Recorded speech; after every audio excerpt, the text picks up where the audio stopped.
Hi, I'm Norman A. Hood, host of the Exit Plan Show. We're at the 2015 BEI National Conference in Denver, Colorado, and our guest is Bob Zarlengo.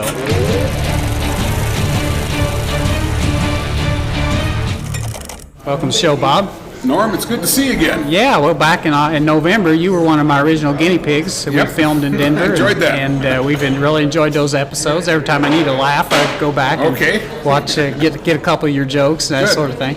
Good. I know you had a good crowd for your presentation yesterday. Yes. And can you tell us, just kind of summarize what you told them? Well, basically, the conference is for exit planners, and what I talked about was how to cement yourself into exit planning for the family-owned business. Okay. Okay, and so we talked about that. I started off and I spent a little bit of time telling them what a big segment that was in our economy, and because when I started doing the research on it even surprised me. Right. Like 35% of the Fortune 500 companies are family-owned businesses. Wow. And I think the number is actually higher than that, because I think there's family-owned businesses out there that say, I'm not telling you anything about my shop. And so I think there's some of those out there, so it might even be closer to 40%.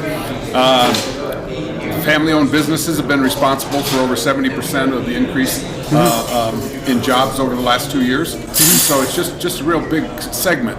I told them that when they start to do, first of all, I challenged them. I said, you sure you want to do this? Because putting my family at the top of the list, I haven't met a family yet that's not dysfunctional. Right. And so when you get into it, you're going to be dealing with as much emotional and psychological issues as you are economical and business issues. Okay. But so if you want to get into it, this is one of the things you should do, is start telling people what you do. Okay. Start getting testimonials from those family businesses that you're working with. You know, why did they hire you? Why did you choose me to do your exit planning? What are you getting out of it? What benefits and stuff? What do I bring to the table?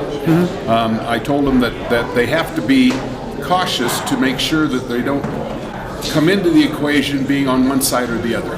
They have to, kind of toe the row so that the second generation is as anxious to talk to them as the founding generation. Okay.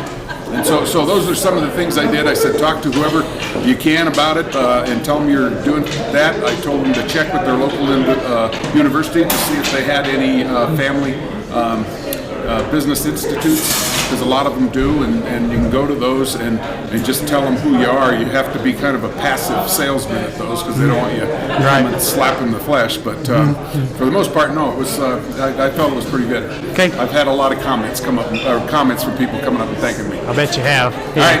Hey, thanks. Great interview. That was Bob Zarlengo. He was with Zarlengo Raub in Wheat Ridge, Colorado. Bob is a valuation expert. He's an exit planner. He's a CPA. And not only does he work with business owners, he teaches other financial advisors how to do what he does.